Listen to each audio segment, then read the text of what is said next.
Shalom, selamat pagi Bapak Ibu yang dikasihi Tuhan. Kita akan kembali merenungkan firman Tuhan. Saya harap kita semua dalam kondisi dan kabar yang baik, meskipun juga masa-masa sulit dan kritis yang kita hadapi, tetapi marilah kita merenungkan firman Tuhan menjadi pedoman dan dasar kita beriman kepada kasih Tuhan. Ini tentang kebebasan dalam kasih terdapat di dalam 1 Korintus 8 ayat yang pertama hingga ayat yang ke-13. Namun kita akan membacakan beberapa bagian saja. Di dalam ayat 10 sampai ayat yang ke-13, demikianlah firman Tuhan. Kepada yang seorang Roh memberikan kuasa untuk mengadakan mujizat, dan kepada yang lain Ia memberikan karunia untuk bernubuat, dan kepada yang lain lagi Ia memberikan karunia untuk membedakan bermacam-macam roh. Kepada yang seorang Ia memberikan karunia untuk berkata-kata dengan bahasa roh, dan kepada yang lain Ia memberikan karunia untuk menafsirkan bahasa roh itu. Tetapi semuanya ini dikerjakan oleh Roh yang satu, yang sama, yang memberikan karunia kepada tiap-tiap orang secara khusus, seperti yang dikehendakinya. Karena sama seperti tubuh, itu adalah satu anggota, anggotanya banyak. Dan segala anggota itu sekalipun banyak merupakan satu tubuh, demikian pula Kristus. Sebab dalam satu roh kita semua, baik orang Yahudi maupun orang Yunani, baik budak maupun orang merdeka, telah dibaptis menjadi satu tubuh, dan kita semua diberi minum dari satu roh. Yang berbahagia yang mendengarkan dan melakukan sabda firman Tuhan. Bapak Ibu Saudara, dalam perikop ini Paulus ingin mengajarkan tentang pentingnya menggunakan kebebasan kita dalam Kristus dengan bijaksana dan penuh kasih. Nah, Bapak Ibu Saudara, pentingnya di sini ditekankan akan pengetahuan dan kasih. Pengetahuan dapat membuat kita sombong. Benar bukan sih Bapak Ibu Saudara? Kadangkala ketika kita sudah merasa tahu segalanya, tapi semakin kita merasa tahu segalanya, sebenarnya kita tidak tahu apa-apa. Hingga akhirnya tanpa kita sadari kita sudah menjadi sombong. Tetapi kasih ini membangun.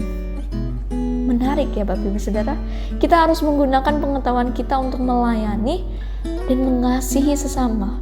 Bukan untuk menghakimi bahkan merendahkan mereka yang di bawah kita. So Bapak Ibu Saudara, ketika pengetahuan dan kasih muncul, maka ada kebebasan dan tanggung jawab.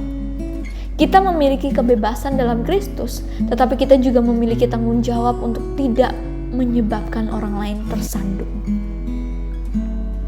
Kita harus mempertimbangkan dampak dari tindakan apa yang kita lakukan kepada orang lain dan menghindari melakukan sesuatu yang dapat merusak kesaksian mereka sebagai orang percaya. Begitupun kesaksian kita sebagai orang Kristen.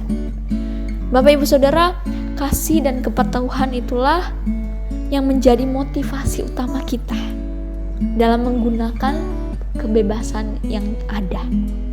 Kita harus mengutamakan kasih dan kepatuhan kepada Tuhan dalam segala hal yang kita lakukan. Bapak Ibu Saudara, sebagai orang Kristen, sebagai orang percaya, kita memiliki kebebasan dalam Kristus. Tetapi kebebasan itu harus digunakan dengan bijaksana dan kasih. Kita harus mempertimbangkan dampak dari tindakan kita pada orang lain dan mengutamakan kasih dan kepatuhan kepada Tuhan. Jadi Bapak Ibu Saudara, marilah kita hidup dalam kebebasan yang benar dalam kehidupan kasih dan memuliakan Tuhan dalam segala tindakan kita. Sekecil apapun itu, tetapi tanpa kita sadari itu memiliki efek dan dampak kepada orang lain. So, kita harus bijak dalam bertindak, minta hikmat dan tuntunan kasih Allah melalui Roh Kudus itu sendiri. Jangan pernah ragu untuk berbuat baik, untuk mengasihi sesama kita. Tetapi tanamkanlah itu sebagai kasih Kristus. Amin. Mari kita berdoa.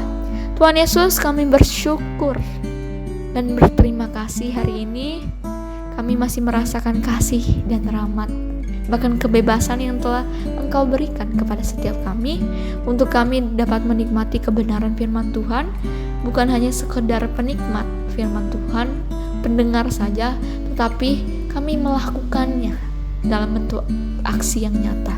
Kami menyerahkan semua dari masing-masing kami, baik kami akan melanjutkan pekerjaan kami, studi kami, dan segala aktivitas kami menyerahkan dalam tuntunan kasih Allah.